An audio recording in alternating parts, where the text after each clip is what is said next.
Have you ever seen a humanoid robot do this? If you've ever cooked, you instantly recognize it. That's the "I'm not wasting my hands for this" move.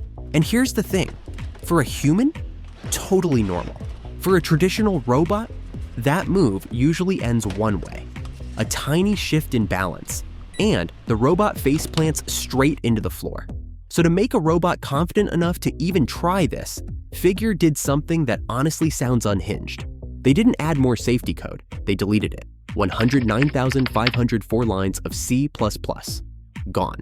And it wasn't random code either. This was the stuff that explicitly told the robot how to stay upright, how not to fall over, the do not die instructions. So yeah, they deleted over 100,000 lines of core safety code. And somehow, the robot didn't get worse, it got more stable. So the obvious question is, how? Let me show you. First moment, watch the hand. It doesn't gently place the cup, it presses down, hard. Why? Because with light plastic cups, if you don't create friction, the bottom one slides right out. But here's the problem, plastic cups are fragile. Grip too softly, it slips. Grip too hard, you crush it, and yet it nails it. That's because Helix 02 added something new, a layer called System 0. This layer adjusts finger force thousands of times per second. In the time it takes you to blink, the robot has already corrected its grip hundreds of times. That's why it can afford to look aggressive and still get it right. It's not being reckless, it's being precise. Next moment. Don't blink. The cabinet door isn't open enough. Does it stop? Does it grab the handle?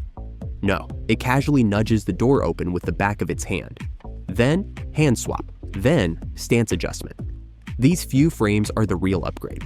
Older humanoids worked like turn-based games. Arms move, legs freeze, legs move, hands stop. Top half and bottom half took turns. Helix 02 doesn't. The entire body moves together. The high-level system understands the goal. The planning layer coordinates the whole body, and System 0 executes everything in milliseconds. Even when its head can't see inside the cabinet, the cameras in its palms can. No pause, no reset, just flow. Now this next sequence, it starts to feel suspiciously human. Watch closely. It turns to grab the dishwasher pod. On the way back, it bumps the drawer closed with its hip. I laughed when I saw this, because that is exactly how I do it. But then something subtle happens.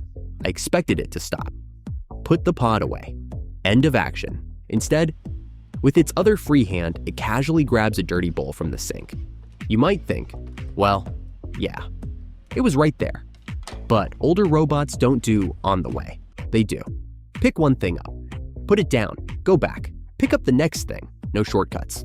Nobody programmed Helix 02 to grab the bowl too. So how did it learn? By watching thousands of hours of people doing everyday tasks. And somewhere in that data, it learned a very human rule. Minimize effort.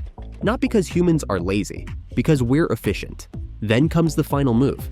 That foot hook, the lift, the button press. Done. The whole sequence feels smooth, confident, almost experienced. And right as I was about to end this video, I noticed a tiny line of text on Figure's website. It said, 4-minute continuous task video. Why only 4 minutes? Battery? Maybe, but I think it's math. This demo contains 61 continuous actions. Even if each action succeeds 99% of the time, string 61 of them together, and the chance of a perfect run drops to about 54%. Which means this wasn't about endurance. They probably filmed this sequence over and over until everything lined up just right. So these 4 minutes aren't showing how long the robot can work, they're showing the edge, the current stability boundary of AI control. If 4 minutes becomes 40, and robots can eventually handle everyday work like this, do they stay tools, or do they become something we start planning our lives around, whether we're ready or not?